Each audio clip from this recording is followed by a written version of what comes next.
తిరిగి స్వాగతం. శ్రీ సరస్వతి విద్యాపీఠం ఆంధ్రప్రదేశ్ వారి శిశు మందిర్ బాలబాలికల ఖేల్ ఖూద్ రాష్ట్ర స్థాయి ఆటల పోటీలు జనవరి 31వ తారీఖు మరియు ఫిబ్రవరి 1న జరుగుతాయని ఆ సంస్థ సిబ్బంది తెలిపారు. ఈ పోటీలలో విద్యార్థులు అందరూ పాల్గొని విజయవంతం చేయాలని శ్రీ సరస్వతి విద్యాపీఠం జిల్లా అధ్యక్షులు వనమ పూర్ణచంద్రరావు కోరారు.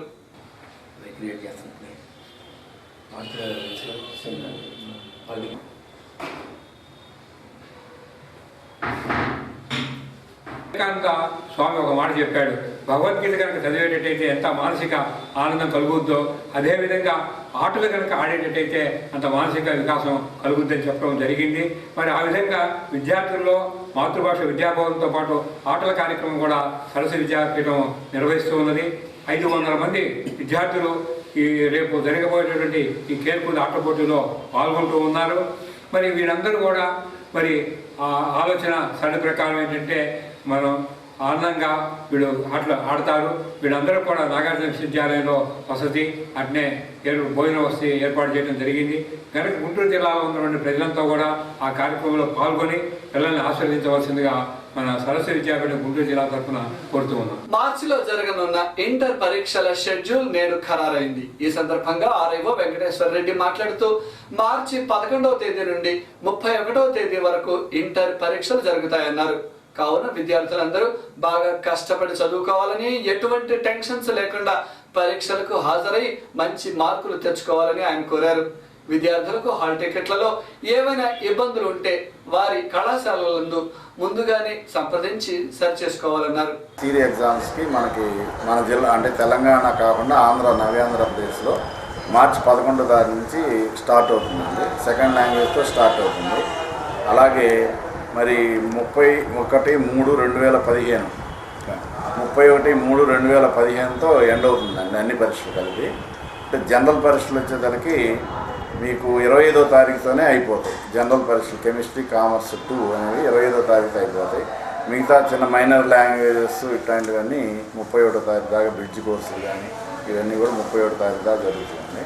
ప్రాక్టికల్స్ వచ్చేసరికి ఈ నెల 12వ తారీఖు నుంచి మార్చి 4వ తారీఖు దాకా 4 బ్యాచ్ల్లో జరుగుతూ ఉంటాయి.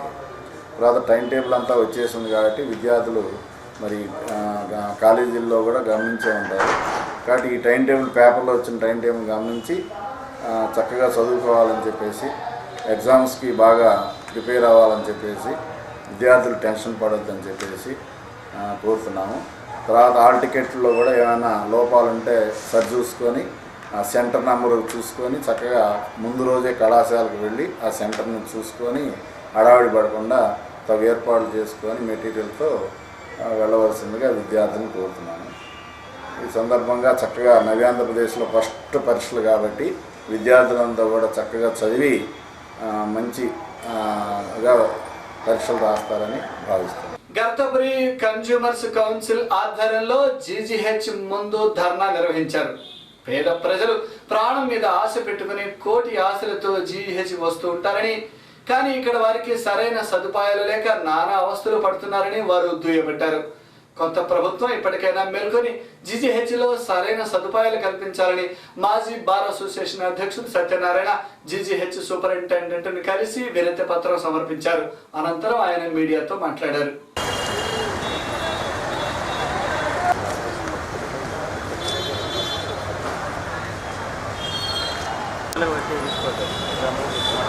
జీజీహెచ్లో మౌలిక సదుపాయాలు కల్పించాలి.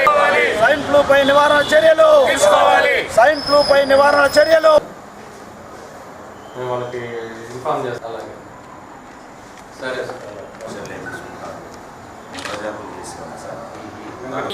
కార్పొరేట్ హాస్పిటల్ అయితే కానీ ప్రైవేట్ హాస్పిటల్ అయితే కానీ ఇవి విస్తృత సంఖ్యలో ఈ పట్టణంలో కానీ మన ఆంధ్రప్రదేశ్ మొత్తం విస్తరించినాయి. ఒక డయాగ్నోసిస్ చేయాలంటే వేల సంఖ్యలో ఉన్నాయి, ఒక ఆపరేషన్ చేయాలంటే లక్షల రూపాయలు అవుతున్నాయి. అలాంటి సమయంలో ప్రభుత్వాలు ముందు చూపుతోనే ఇలాంటి ప్రభుత్వ హాస్పిటల్ని ఏర్పాటు చేశారు. కానీ ఈ ప్రభుత్వ హాస్పిటల్లో మనం చూస్తూ ఉన్నాం, మౌలిక సదుపాయాలు చాలా లేవు. ఈ ప్రభుత్వ ఆసుపత్రిని కాపాడవలసిన బాధ్యత మన పేద ప్రజల మీద అందరి మీద ఉంది, మన పాలకుల మీద ఉంది, ప్రభుత్వాన్ని మీద ఉంది, మన ప్రజా సంఘాల మీద ఉంది. అందుకనే ఇవాళ జనచైతన్య వేదికతో కానీ అలాగే గత్తపూరి వినియోగదారుల సంఘం తరఫున కానీ ఈ రోజున ఈ ధర్నా కార్యక్రమాన్ని ఏర్పాటు చేయడం జరిగింది. అలాగే ఈ ధర్నా యొక్క ముఖ్య ఉద్దేశం ఏంటంటే ఈ ప్రభుత్వ ఆసుపత్రి పేదల ఆసుపత్రి. ఈ పేదలకు తిరుపతి ఎంత పవిత్రమైన పుణ్యక్షేత్రమో అలాగే ఈ ప్రభుత్వ హాస్పిటల్ కూడా అంత పుణ్యక్షేత్రం. దీన్ని కాపాడవలసిన బాధ్యత ఉంది. ఉదాహరణకు ఈఎన్టీ సెక్షన్లో కోబలేటర్ అనే ఒక మిషన్ ఉంటుంది, అది 5-6 లక్షలు అవుతుంది. అలాంటి మిషన్లు ఇక్కడ లేవు. ఆ మిషను యొక్క ఈఎన్టీ ముక్కు నోరు గొంతుకు సంబంధించిన ఏదైనా వ్యాధులు వచ్చినట్లయితే ఆ డయాగ్నోస్ చేసే మిషను 6 లక్షలు అవుతుంది. అది బయట ప్రైవేట్ హాస్పిటల్లోనే అది దొరుకుతుంది. ఆ ఒక టెస్ట్కే 20,000 రూపాయలు 25,000 రూపాయలు అవుతుంది. ఇక్కడ మనం చూస్తున్నాం మనది రాజధాని కాపోతా ఉంది, రాజధాని అయిపోయింది, సిఆర్డీఏ కింద వచ్చాం, మనం ఎన్నెన్నో నిర్మిస్తామన్నారు. అలాగే ముఖ్యమంత్రికి కానీ వెంకయ్యనాయుడికి కానీ అలాగే ప్రధానమంత్రికి కానీ మా ద్వారా విజ్ఞప్తి ఏం చేస్తున్నామంటే ఈ రాజధాని ప్రాంతంలో ఉన్న ఈ ప్రభుత్వ హాస్పిటల్ని కాపాడండి, లక్షలాది పేద రోగుల్ని కాపాడండి. ఇలాంటి అలాగే గుంటూరులో ప్రముఖ పారిశ్రామికవేత్త జయదేవ్ గారు ఎంపీగా గెలుస్తున్నారు. అలాగే సీనియర్ నాయకులు రాయపాటి సాంబశివరావు గారు ఇక్కడ ఎంపీగా ఉన్నారు. వాళ్ళిద్దరికీ అలాగే ఇక్కడ మినిస్టర్లు ఉన్నారు, స్పీకర్లు ఉన్నారు, చీఫ్ విప్లు ఉన్నారు. వాళ్ళందరికీ మా ద్వారా విజ్ఞప్తి చేస్తా ఉన్నాం, ఈ ప్రభుత్వ ఆసుపత్రిని కాపాడండి, డయాగ్నోస్టిక్ సంబంధించిన పరికరాలు కొనుగోలు చేయండి. అలాగే పొదిలి ప్రసాద్ లాంటి అలాగే ఎన్ఆర్ఐలు కానీ అలాగే ఇక్కడ ప్రముఖ టొబాకో కానీ కాటన్ వ్యాపారస్తులు ఉన్నారు. వీళ్ళందరూ ముందుకు వచ్చి తలా కొద్దిగా చేయేస్తే మేము కూడా కొంత చేయేస్తాం. అలాగే ఈ ప్రభుత్వ ఆసుపత్రిని కాపాడి వేలాదిగా పేద రోగాలను అలాగే ఇవాళ సైన్ ఫ్లూ చూస్తూ ఉన్నాం. తెలంగాణలో ఉంది, రాజస్థాన్లో 26 మంది చనిపోయారు. కాబట్టి మీరు ఈ ప్రభుత్వ ఆసుపత్రిని కాపాడి పేద రోగులను కాపాడవలసిందిగా కోరుతాం. నేడు జడ్పీలో ఎంపీడీఓ RWS అధికారుల సమీక్షా సమావేశం జరిగింది. ఈ కార్యక్రమంలో ZP chairman Johnymon, ZP CEO Subbarao, DEO Venkateswara Reddy తదితర అధికారులు పాల్గొన్నారు.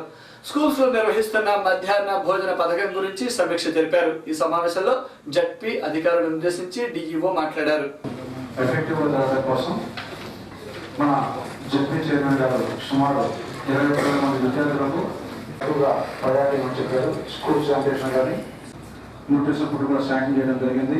అలానే విద్యార్థులకు కూడా త్వరలో మనకు మోడల్ పేపర్స్ కూడా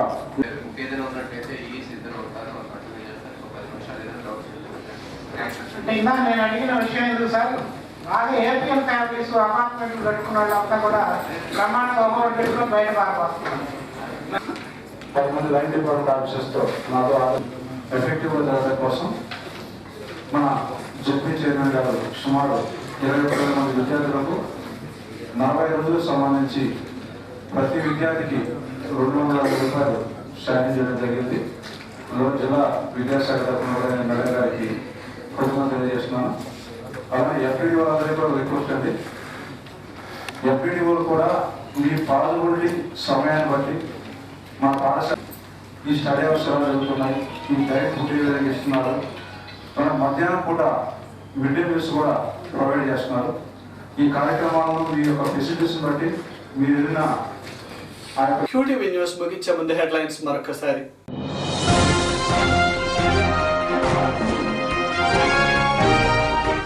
జిల్లా ప్రభుత్వ ఆసుపత్రిలో రోగులకు ఎటువంటి ఇబ్బందులు లేకుండా చూడాలి, ఎమ్మెల్యే మోదుగుల.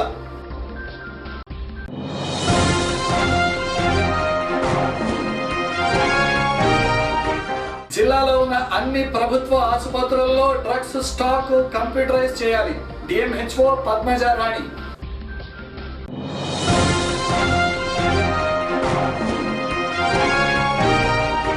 నేడు రేపు ఏసీ కాలేజీలో జరుగుతున్న ఉమెన్ బాల్ బ్యాడ్మింటన్ టోర్నమెంట్.